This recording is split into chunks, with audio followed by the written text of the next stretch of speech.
Livro News na Flip 2024. Estamos aqui na Casa Gueto com Daniela Reis. Dani, muito obrigado pela sua participação aqui. Como é que está sendo a Flip para você? É a minha primeira Flip como escritora, então eu estou muito feliz, muito entusiasmada, sofrendo de FOMO, aquele medo de estar perdendo alguma coisa, porque a programação é incrível, né? Então a gente quer se desdobrar em 1000 para conseguir ver tudo, assim. Tudo que eu vi até agora foi muito bonito, é muito lindo ver uma cidade mobilizada em torno da palavra, da escrita, dos livros, da literatura. Então eu espero vir muitas vezes. Como foi a sua participação? Eu participei de uma mesa chamada O Tempo e a Coragem, da Casa Record, junto com a Clarice Freire e a Betânia Pires Amaro, e foi maravilhoso. Somos 3 pernambucanas, todas publicadas, o meu livro publicado pela Bestseller, que é um selo da Record, e as 2 publicadas pela Record, e as 3 são mães recentes também, então foi uma daquelas conversas que deu muito caldo, e que virou essa conversa muito forte sobre como em muitos momentos a gente demora a se autorizar escritoras, o quanto as vozes que a gente fica ouvindo o tempo inteiro nos fazem duvidar e questionar. Então foi muito bonito, e mais bonito ainda foi ver as pessoas que estavam na mesa depois vindo para a fila de autógrafos, cada uma contando suas histórias e se sentindo mobilizadas de irem atrás das suas vontades, da sua escrita, dos seus sonhos.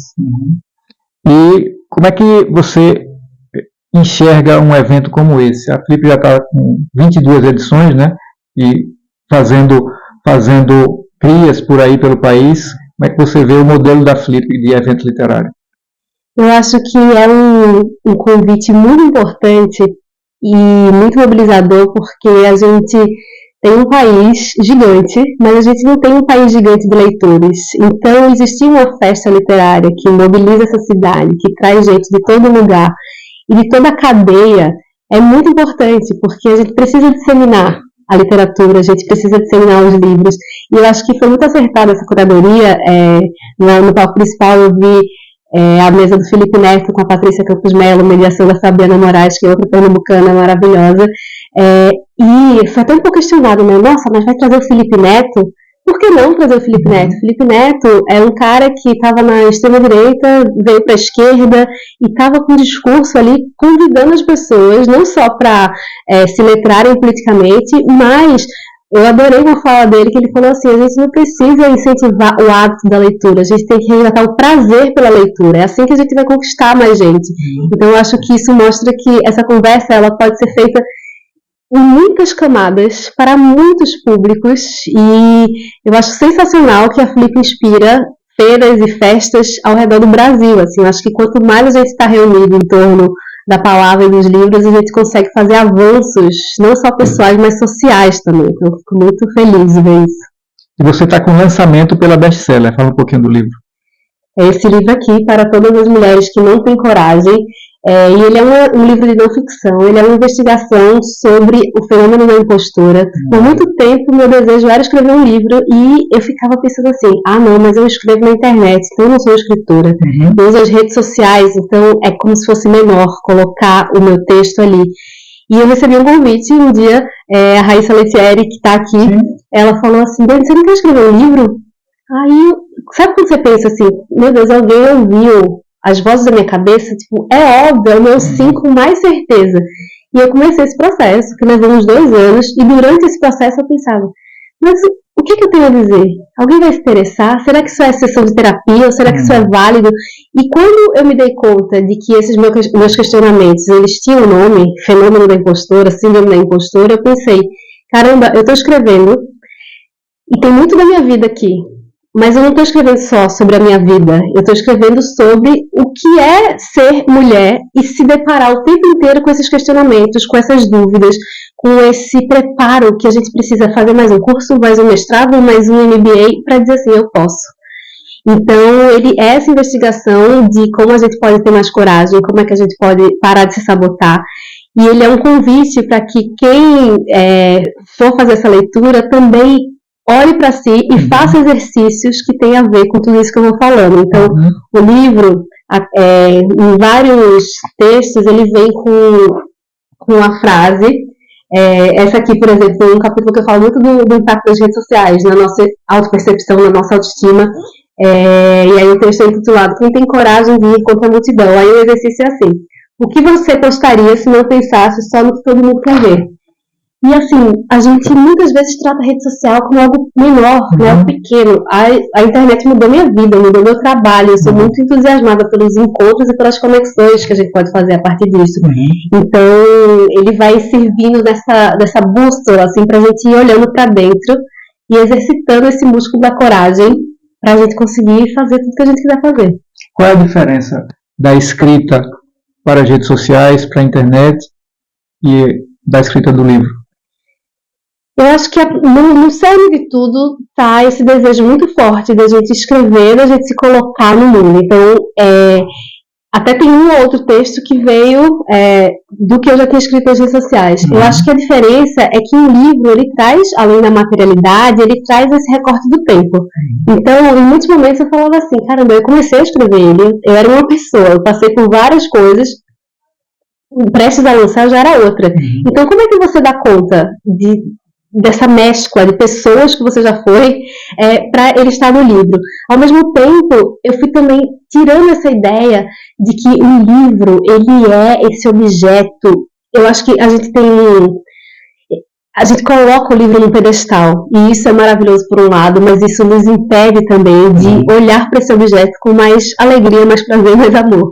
Então, a certa altura eu falei, isso é um retrato de um tempo, é desse tempo de agora. Então, daqui a 10 anos, eu espero já ter escrito vários outros livros que vão ser retratos do tempo futuro. E foi curioso que aqui na Flip eu vi uma mesa com o André Del Fuego e o Julian Fuchs, mediada pelo Rafael Galo, e eles estavam falando um pouco, o Rafael perguntou assim, vocês se arrependem de um outro livro? E aí o André falou, sim, tem um lá que assim, não tem pra onde. Aí o Julian também, ele falou, sim, inclusive um desses primeiros livros, não sei se era o primeiro, ele pediu para o editor colocar assim, Julian tem 22 anos. E o editor falou, mas você não vai ter 22 anos. Ele falou, mas eu quero que aqui esteja, porque é um retrato desse tempo. Então acho que quando eu fiz as pazes de que esse livro é um retrato de um tempo, ficou mais feliz. Tanto escrevê-lo quanto liberá-lo para o mundo. E depois que liberou, você já releu, teve vontade de reescrever alguma coisa? Porque às vezes a pessoa não quer nem ver mais o livro depois que termina, né? Eu sou mais esse tipo de gente. Eu fico meio assim, meu Deus, eu escrevi mesmo, tá no mundo, as pessoas vão ler. Aí me dá um misto de eu quero muito, e depois eu penso, meu Deus, como é que vai ser?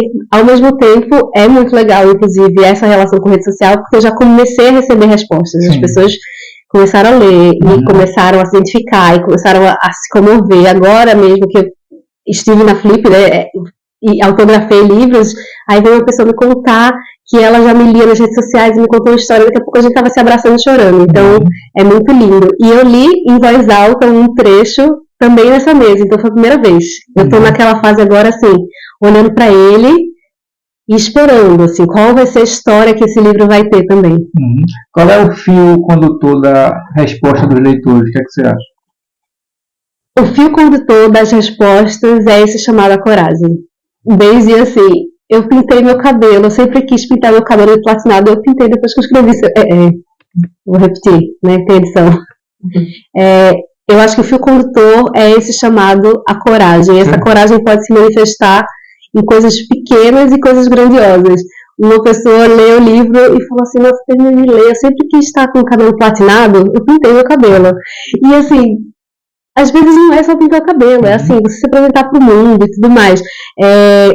Uma outra coisa também é que várias mulheres já chegaram para mim dizendo assim, quase que cochichando, falando baixinho, meio escondido. Meu maior sonho é escrever um livro. Então, ao te ver falando sobre o teu e sobre o processo, tá me fazendo olhar para isso mais vezes. Então, quase que já me dá uma vontade de dizer assim, ele já está cumprindo o papel dele, assim, porque se faz diferença na vida de uma pessoa, para mim já dá aquela sensação de que bom. O que eu escrevi, essas vozes da cabeça que eu resolvi ouvir e resolvi colocar no papel, elas fazem sentido para o outro. Eu acho que o que me move é realmente isso, essa conexão com outras pessoas.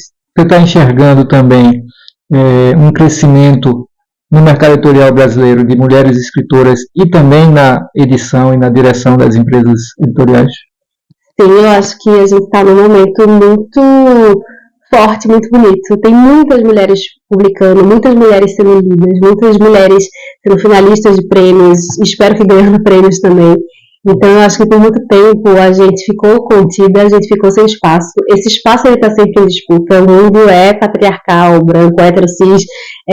Então, a gente vê mudanças. Mas a minha sensação é que essa mudança precisava ser mais exponencial, sabe? Eu acho que eu quero muito ver, inclusive, a literatura, seja ficção, seja não ficção, sendo colocada um lugar de destaque. Eu acho que muitas vezes ainda colocam assim, a literatura feminina, feita por mulheres. E muitas vezes, quando a gente faz essa definição, ainda é um lugar de diminuição. E assim, a gente não fala a literatura masculina, literatura feita por homens. Então, acho que enquanto a gente ainda estiver fazendo essa distinção, significa que a gente ainda tem muitas casinhas para avançar, sabe? Mas eu acho que o momento também é importante a gente comemorar. E até porque agora, essa semana, né, o Prêmio Nobel de Literatura saiu para uma mulher. Sim, maravilhoso. Eu li Bela Vegetariana, livro muito importante. Outro Nobel foi a Annie Ernaux, né? Que também eu fiquei muito entusiasmada por tudo que eu já li dela. Então eu acho que tem esse momento de reparação um pouco, mas a gente ainda conta, né? Eu acho que se a gente for fazer a proporção, eu não vou saber isso. Quantos homens ganharam Nobel, quantas mulheres? Então, bora torcer pra gente estar no 50-50, né? Porque depois disso a gente ainda tem que pensar em várias outras camadas. E as mulheres pretas, e as mulheres LGBTs, a gente tem muitos marcadores que a gente ainda precisa olhar. Vamos aproveitar você aqui, já que você também veio aí de uma leitura especial, a primeira leitura do livro. Vamos fazer a segunda aqui. Escolhe um trechinho, por favor, pra gente. Bora. Eu vou escolher um mais curtinho. Deixa eu escolher um mais curtinho, que a pessoa gosta de sentar no teclado. Coragem de investigar os próprios medos. Para Lorena, autocobrança. Para Analita, vergonha. Para Mariana, julgamento. Para Tatiana, falta de confiança. Para Cláudia e Júlia, insegurança. Para Cecília também. Acredito em todo mundo antes de acreditar em mim. Para Mariana, julgamento. Para Carol, vulnerabilidade. Para a Olga também. Para Aline, despreparo. Para Lana, solidão. Para Carol, autossabotagem. Para Gleide também. Para Carola, falta de representatividade. Para Catita, insuficiência. Para Clara, Tainá e Raquel, insuficiência também. Para Carol, ansiedade. Para Ana, amanhã. Para Monique, não lugar. Para Paula Maria, estagnação. Para Joana, cansaço. Para Natália, machismo. Para Larissa, medo. Para Gabi, cobrança. Para Natália, auto-boicote. Qual palavra você escolhe para definir a relação que tem com essa sensação constante de duvidar de si mesma? Quem é você na lista da impostura? Um pouco de cada uma dessas mulheres? Nossa, muito bonito. E para a Daniela? Para mim, ansiedade. Essa sensação de que legal, a gente faz, mas a gente está sempre pensando na próxima coisa, na próxima. E eu acho que meu maior desafio é fazer as pazes com o presente. Sentir prazer com a passagem do tempo, me divertir com ele. E não ficar esperando. Só curtir. Massa. Agora, para a gente encerrar, um recado, uma mensagem para uma mulher que quer ser escritora, mas tem algum receio desses assim. Escreva. Use as redes sociais como plataformas para você não só se expressar, mas para você se conectar com quem vai se identificar com a sua escrita. Muitas vezes essa conexão vem de gente que você nem conhece. Às vezes tem um amigo, um parente, alguém próximo que meio que faz você duvidar de si mesmo, que não vibra com você. E de repente, quando você se coloca na internet, você descobre que tem uma comunidade de gente que vai gostar e vai se identificar e vai reverberar o que você tem a dizer. Então, assim, só vai. Tira esses textos da gaveta e coloca no mundo. Nossa, Dani, muito obrigado, Daniela Reis. Muito obrigado pela sua participação aqui. Livro News na Flip 2024.